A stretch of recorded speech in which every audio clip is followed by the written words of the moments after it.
ده راجل كريم قوي. بص الريشه قد ايه؟ انا عمري ما شفت ريشه كده. هو عيبه انه غالي، بس الغالي ثمنه فيه. بص يا بابا الريشه قد ايه؟ ده الراجل ده كريم جدا. ابو النبي لا تاكل حاجه. انا عندي كل بس انت والله ما طب انت اطلع وانا اطلع. والنبي يا بابا ما نخلص دول اطلب لنا 2 كيلو تاني. عينيا يا حبيبي. انت والله انت ما اكلت. بتكسفني يا طب دي تيمور. اكتر من اللي معاك. قدامي يا باشا، ده لحم خلفان مطبوح في المذبح. انت بتاكل الناس لحم حمير. الحمير دي بستعملها في الدليفري. بسميكوا اللي بتاكلوها دي لحم حمير.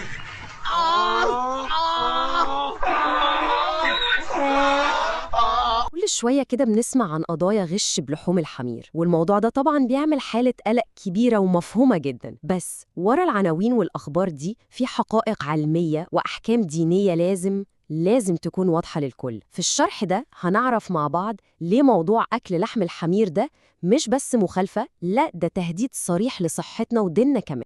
طيب السؤال المهم اللي لازم نبدأ بيه واللي كل كلامنا هيدور حواليه هو إشمعنى لحم الحمير بالذات؟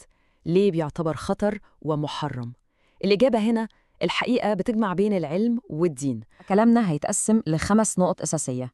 أول حاجة هنفهم طبيعة الخطر المزدوج في اللحمة دي، بعدها هندخل في عالم الميكروبات والطفيليات اللي جواها، تالت حاجة هنتكلم عن خطر السموم الكيميائية، ورابعاً هنشوف الحكم الشرعي القاطع في الموضوع، وفي الآخر هنختم بالبدائل الآمنة والصحية. يلا بينا.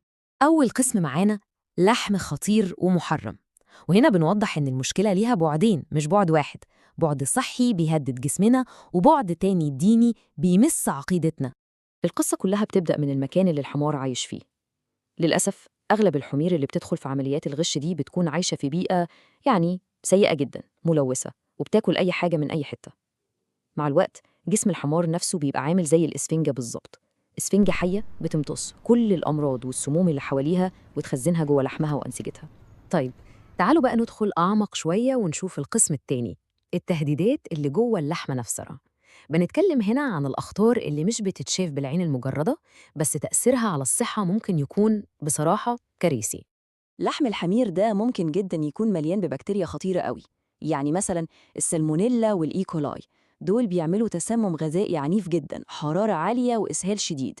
وفي كمان بكتيريا البروسيلا، ودي بتسبب مرض مزمن ممكن يخلي الواحد مش قادر يتحرك. والمصيبة الأكبر بقى إن ساعات بنلاقي أنواع بكتيريا نادرة اللي هي بتكون مقاومة للمضادات الحيوية، فبيبقى علاجها قصة تانية خالص وصعبة جدا. ومحتاجين نقف هنا ثانية عند البروسيلا اللي بيسموها الحمى الملطية.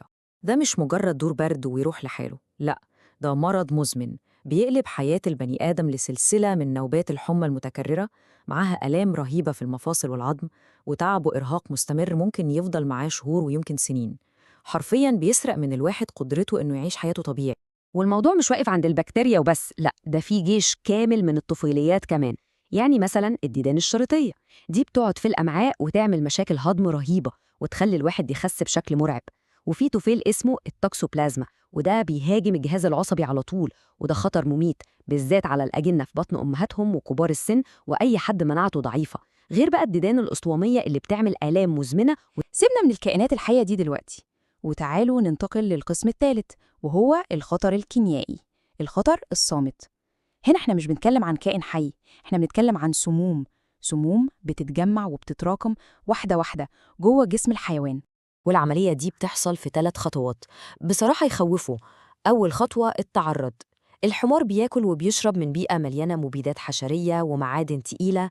الخطوة التانية التراكم. السموم دي جسمه مش بيعرف يتخلص منها، فبتبدأ تتراكم وتتخزن في دهونه وعضلاته وأعضائه المهمة زي الكبد والكلى. ونيجي للخطوة الثالثة والأخيرة الاستهلاك. لما بني آدم ياكل اللحمة دي هو كده بياخد كل السموم المركزة دي ويدخلها جسمه مباشرة. طب السموم دي جاية منين بالظبط؟ المصادر متنوعة، حوالي 40% منها جاية من المبيدات الحشرية اللي بتترش على الزرع، 35% تانية عبارة عن معادن تقيلة زي الرصاص والزئبق، ودي بتيجي من التلوث الصناعي ومخلفات المصانع، وال25% الباقية دي بتكون بقايا أدوية بطارية أخدها الحيوان وفضلت في جسمه. التأثير بتاع السموم دي على المدى الطويل مدمر. الكبد اللي هو مصنع تنقية السموم في الجسم بيفضل يشتغل لغاية ما يتعب ويجيله التهاب مزمن وبعدها تليف، وممكن لا قدر الله يوصل لفشل كبدي كامل. الكلى كمان بتتدمر من المعادن الثقيلة دي وممكن توصل لمرحلة الفشل الكلوي اللي بيحتاج غسيل كلى طول العمر. وفي الآخر جهاز المناعة كله بيقع والجسم بيبقى فريسة سهلة لأي مرض أو أي عدوى. تمام. بعد ما شفنا كل الأخطار الصحية دي اللي ممكن تحصل للجسم، لازم نروح للجانب التاني والمهم جدا من القصة، القسم الرابع، الحكم الشرعي، الحكم النهائي في المسألة دي.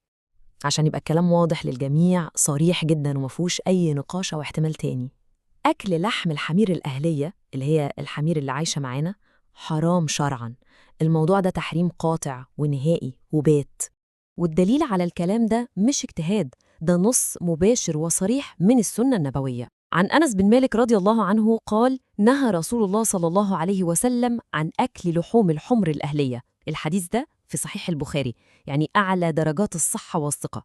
والحكمة من التحريم ده عظيمة قوي، وبتورينا قد إيه الدين بيهتم بحياتنا. أولاً دي حماية مباشرة لصحتنا من كل الأخطار اللي اتكلمنا فيها دي. تانياً ده حفاظ على الحيوان ده نفسه، عشان ليه دور مهم في حياتنا في النقل والشغل. والأهم من كل ده إن الحكم ده عليه إجماع تام، يعني كل المذاهب الفقهية الكبيرة متفقة عليه بدون أي خلاف. طيب بعد ما عرضنا المشكلة بكل جوانبها الصحية والدينية، لازم نوصل بقى للقسم الخامس والأخير، وهو الحلول. هنتكلم عن البدائل الكويسة الصحية والحلال اللي موجودة ومتاحة لينا كلنا.